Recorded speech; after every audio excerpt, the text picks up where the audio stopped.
Oh, okay. Hi, this is working. Woo. Y'all, I was trying to go live for 4 minutes and YouTube just kept spinning. So third time is charm. Welcome to everyone who's here live. Thank you for your patience. Thank you for waiting as I just refreshed YouTube over and over again. Um, whether you are here live or listening, I want to tell everyone who is here live. Please ask questions in the chat if there is anything you're wondering. If you have any yeah buts, I feel like we don't leave enough space for yeah buts in this world, and I love it when people are like, "But what about this? Have you considered this?" Um, maybe I haven't. Maybe I haven't. Let's talk about it. So, if anything comes up, put it in the chat. Today we are talking about values, and if you've been around for a while, you know I love me some values. What do values have with unperforming? Kind of everything. Values are such a beautiful compass for what an unperformed life really looks like, which is actually a life where we are telling the truth about ourselves and our needs and our desires and our capacity.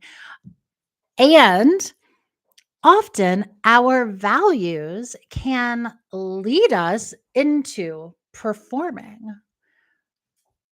without realizing it. We're going to talk a little bit about that today. Why? Why? If they're my values, then why are they leading me into performing? Because of the world we live in. That's a short answer. The long answer is conditioning and capitalism and all of those things. Again, we're going to get into that. Um, but but and as we kick off, I want to invite you to have an open mind when you think about values. I like to call it values. Yeah. I roll values because nobody is arguing with me about values being important. Nobody's even arguing with me about that it's useful to know our values. But I don't think that we realize how important values are, not only for understanding ourselves and having a communication tool and understanding people out in the world, but also for making decisions in times of uncertainty, which I don't know about you, but that feels like where I live right now. We could just rename my house. I've called it the Love Shack forever. We could just rename it the time of uncertainty, right? Ah, and we hate uncertainty. We are always looking for certainty. It's hard to find. But what values do is they make it so much easier to grapple with. And y'all, values, when we really learn to work with them, are so sexy. They lead to so much freedom and so much expansion. So, if I can convince you anything from this episode, it's to care about values, that they are not just corporate values written on a poster in the break room that actually nobody does anything about. Those are not the values that we're talking about. And in fact, this is part of the problem, right? This is part of why we don't think now values matter is because of those posters or because of so many people and institutions in this world that claim to have one set of values and their actions show a completely different set, and nobody within seems to note or care about the hypocrisy, right? Yeah. Uh-huh. So we're not doing that either. That is not the game that we're playing. This is about like actually creating progress in your life and in the world based around shared values, not fake values, not performative values, not values that make me sound good on paper and make me sound virtuous on paper, but like I'm actually just going to be horrible. No. We're not doing that. So, the reason that I am recording this episode now is that in Grown Up Gap Year, I just started a new round of Grown Up Gap Year, and we actually start the first month is about values. And I had a conversation with somebody within that where she brought me some questions that I am going to share versions of here that I was like, oh my God, this is so important to talk about because when we think about values, these questions that I am going to be rolling out are where we get stuck and why we often don't keep going with our values. And so let's uncover them today. I also want to be clear, I'm recording this on YouTube Live. Anyone who's here ask questions, but I also have my dog here. She seems to be happy. She's happily chomping on her bone. We'll see if that holds. I'm keeping my fingers crossed. She's been out. She seems happy. We'll see. Live. You never know. You never know what's going to happen. We will not edit out Raya though. We'll take her out of the podcast. um, so I want to be clear when we talk about values that understanding, living, embracing your values doesn't mean that everything's going to make sense all the time. It doesn't mean that there won't ever be tension. And it doesn't mean that everything is always going to be crystal clear, especially not within the world that we live in that is filled with systems. The systems and power require extraction from us of our time, attention, money, resources. Mhm. And so many of us have been conditioned our whole lives to know exactly where we fit within those systems, but often those systems are completely antithetical to our values. So, part of what we get to when we consider our values and when we consider these questions and when we allow for the tension is how can I participate in this and still honor my values? Or if honoring my values looks like participating in this, is that actually my value? Right?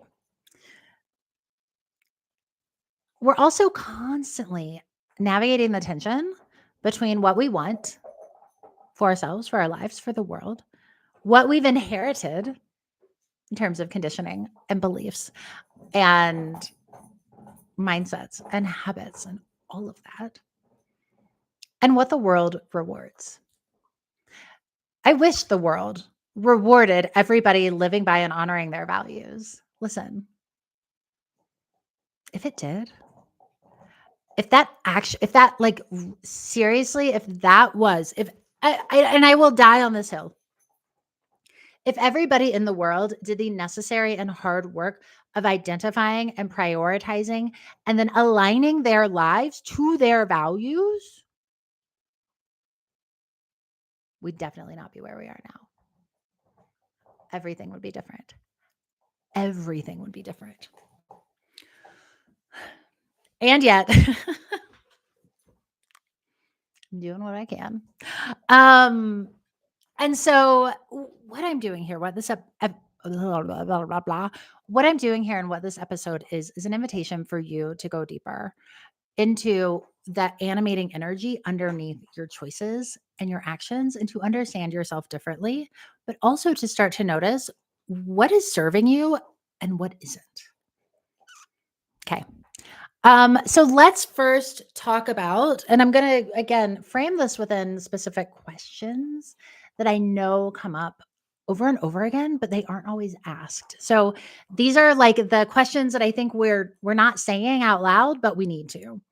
And the first one is, what happens when a value feels like a drain?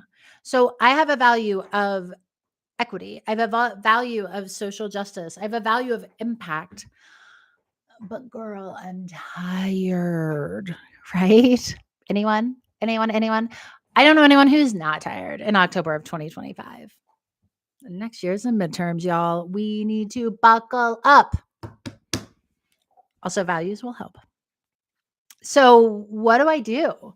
Because I have this value, but I hate it. And I'm tired. I'm actually not doing anything for it. So, here is one of the core truths that we have to know about values before we do anything else. Honoring your values should never require self abandonment, period.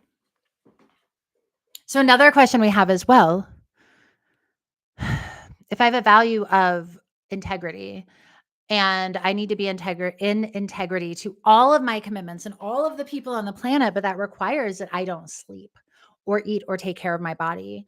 And what do I pick? Do I pick integrity to self or integrity to others? And here's the truth about that. You cannot be in integrity to others if it requires you to be out of integrity with yourself. Y'all,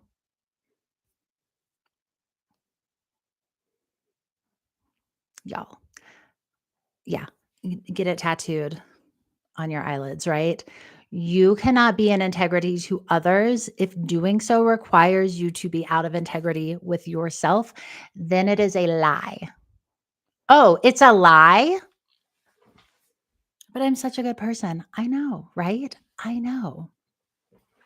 So, living your values does not ever mean that you deny your capacity or you exhaust yourself.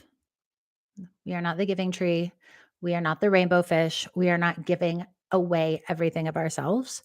Because if you do that, if people are so reliant on you, but there's nothing left, then you're actually failing them too. Right? Yeah.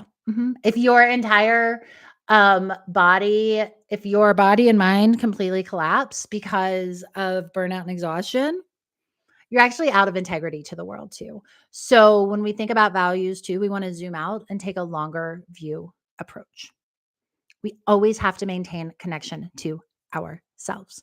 So when we think about those values that feel draining, whether it's social justice or impact or even integrity or responsibility, I want to know what about those are most important to you. So I want you to drill down.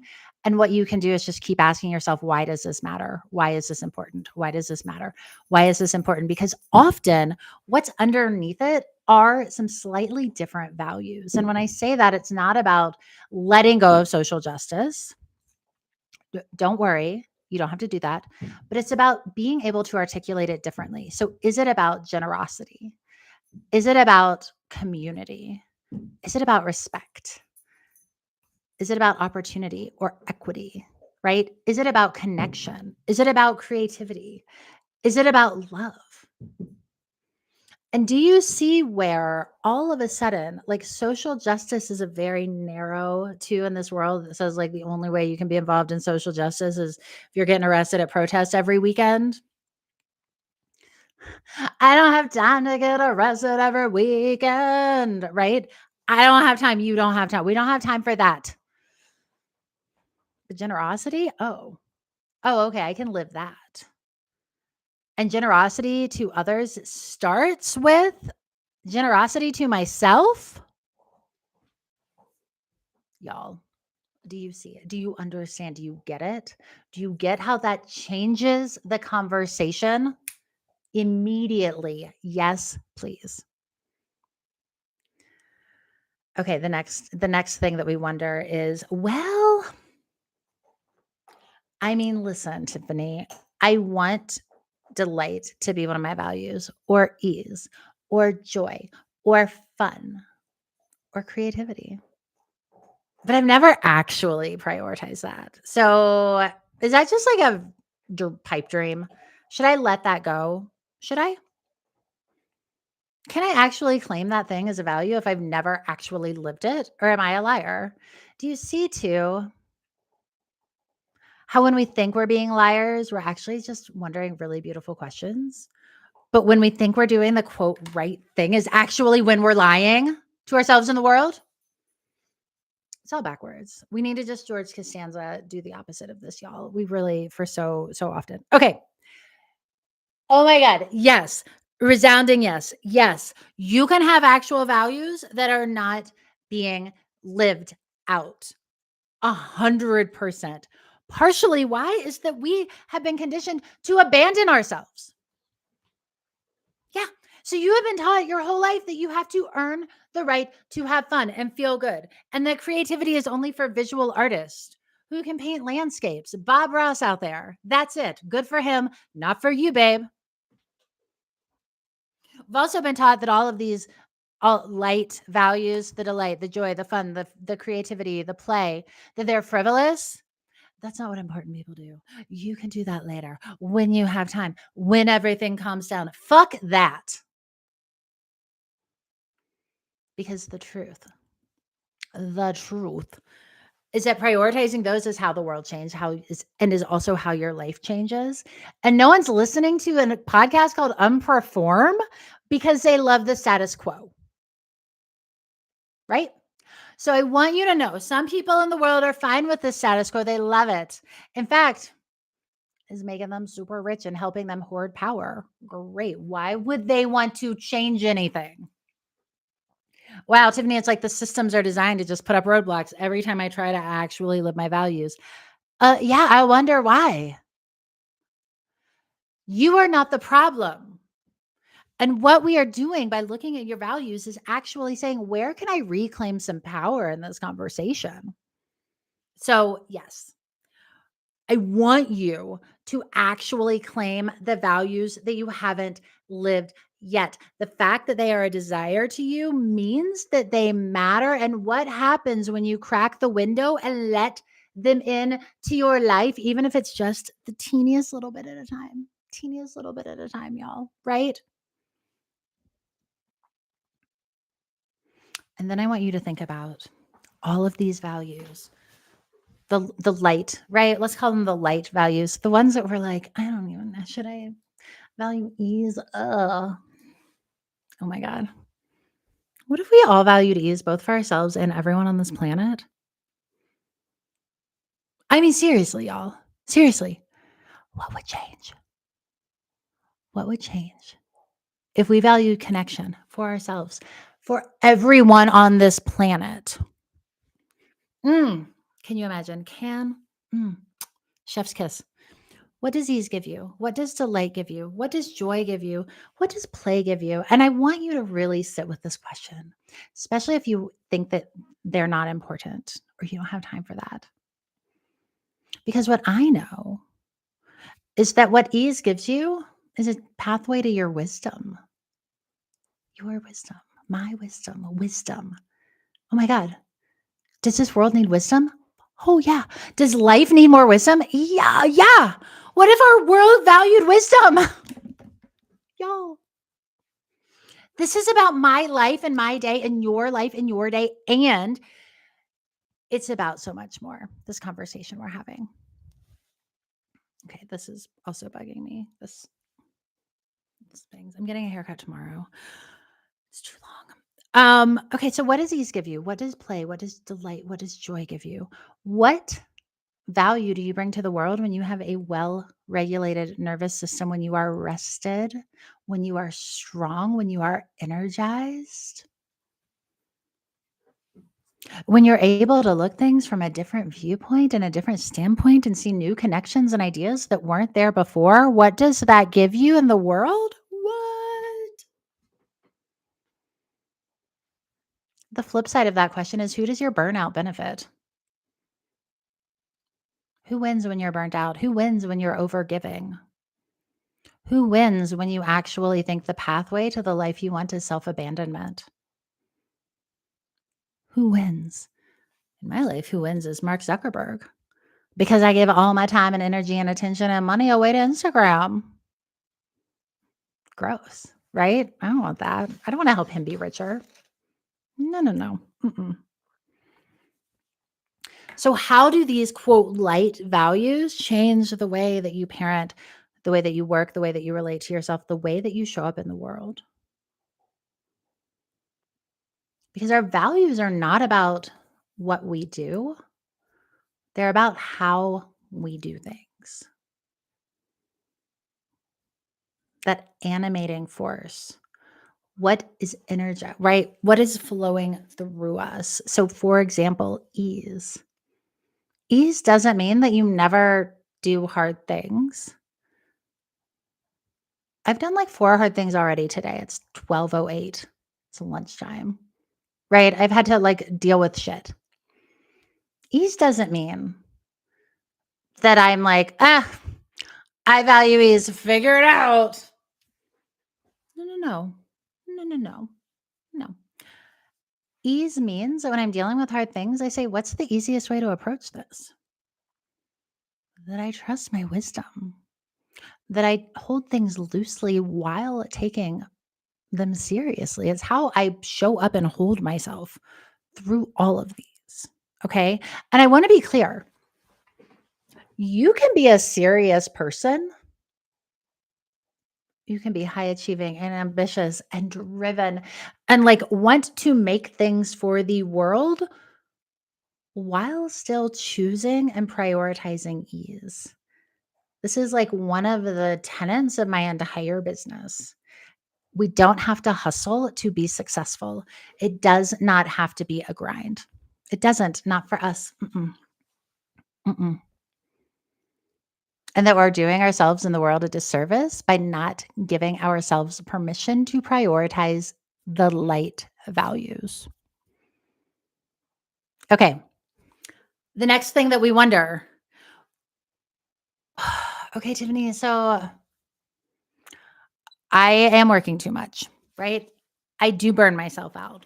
But like burnout is not a value. So why do I keep choosing it?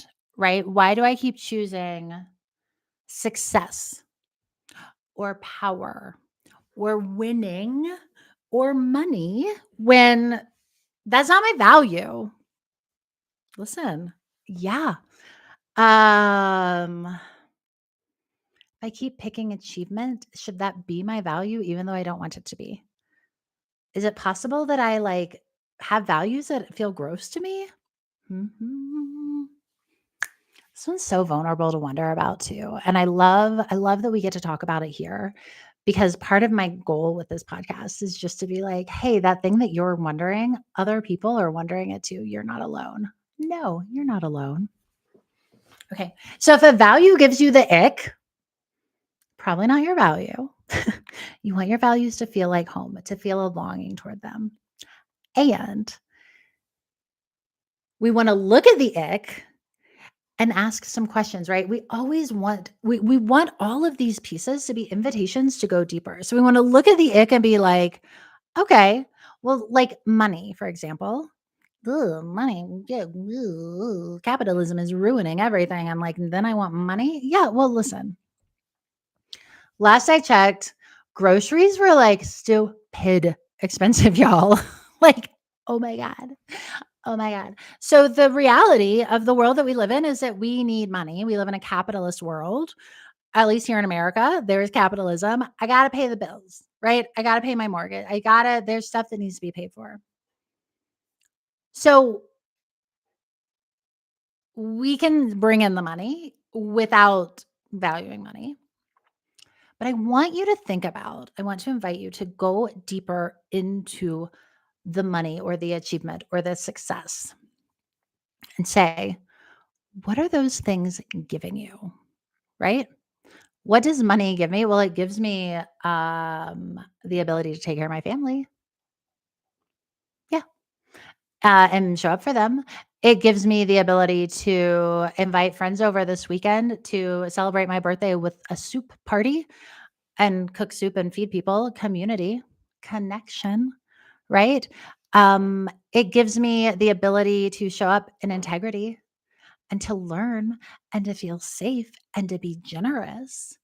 So all of a sudden, you can see money as a vehicle for your values. But also, we have to remember that living our values never requires self abandonment. And so, what happens when that need for money or achievement or success requires self abandonment? That's a system, which is why we have to do this work and look at like, okay, well, then what else can we do, and what can I control, and what do I need to let go of, and what can I change within how I show up?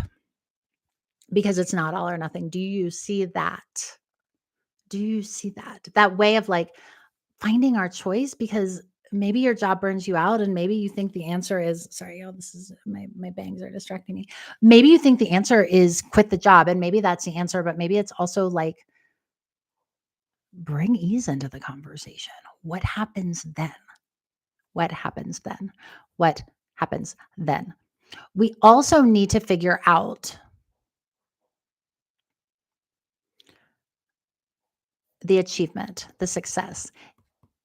Is it pointing you towards something? Is it offering you something? Yes. And this is a both and conversation. Yes. And were you celebrated your entire life for achievement? Probably. What's that bringing you? A sense of belonging, Sense of pride. That feels like integrity, right? That feel like I am an overachiever. I'm a high achiever. It's just what I do. It's my normal. That's integrity. As long as it doesn't require self-abandonment. Do you see that nuance? It's not actually even a nuance. It's a qualifier, right? And sometimes living those inherited values, not sometimes. Okay, let me rephrase how I'm saying this.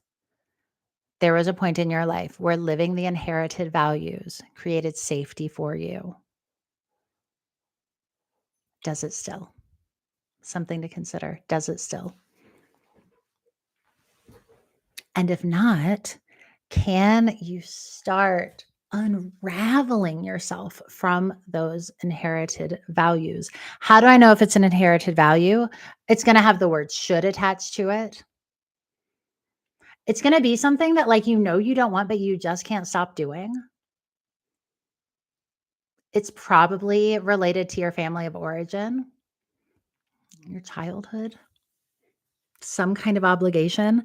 There might be some resentment attached to it. Oh, shit. Okay. Okay. You see? Do you guys see? Okay. And then the final question that was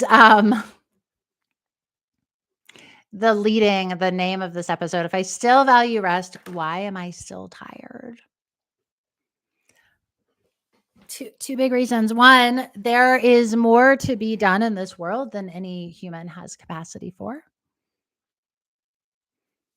And two, do you remember those no fear t-shirts in the 90s that always were like, you can sleep when you're dead? We don't know how to value rest. We don't actually know how to take care of our bodies. We don't know the truth of that. You might have inklings, which is fantastic. But so much of unperforming is about practicing and allowing the discovery phase. Allowing the discovery phase to unfold and allowing the discovery phase to show you what you don't know and what works and what doesn't and what you want to keep doing more of. And being being curious and bringing that curiosity into everything you do, which means that you are also simultaneously allowing for uncertainty and accepting that you don't currently have the answer and that you're willing to just plod along until, like, you find what's good enough to keep going. So we're doing this with, like, discernment and grace and faith, and maybe we can throw in some spirit tending. Yeah. Yeah. What else? The faith, grace, discernment, spirit tending. Oh, and acceptance. Oh my God. Acceptance. What do those add up to? Oh, right. Remember, those are the pillars of radical self-belief. Ah. And, like, there's no greater act of radical self-belief than embracing and accepting your values and allowing for the fact that they do not require self-abandonment. Okay. So, one of my favorite questions when we're thinking about values is just, what do you want? What are you hungry for? What's missing? And in those moments of your life when you have felt the most at peace, what has been present? What's been present? Dig into those. They are such beautiful invitations for values. Stay curious. Watch out for the shoulds. Watch out for the resentment. Allow yourself to practice and, like, stay in detective mode. Listen, y'all, maybe for the rest of your life. How fun is that? Right? Right? What if we never arrive? Great. Let's keep playing and seeing what happens and collecting these glimmers and, like, sharing and talking about it out loud and connecting, and woo, I'm excited. I'm excited to be here. Thank you all. This dog, who, if for those of y'all who are here live, did you hear it? She just barked. So that's a sign that we're going to wrap it up because I think her bone has gotten stuck under a piece of furniture. Thank you for being here more soon. You're awesome. Let me know if you have any questions. Yes.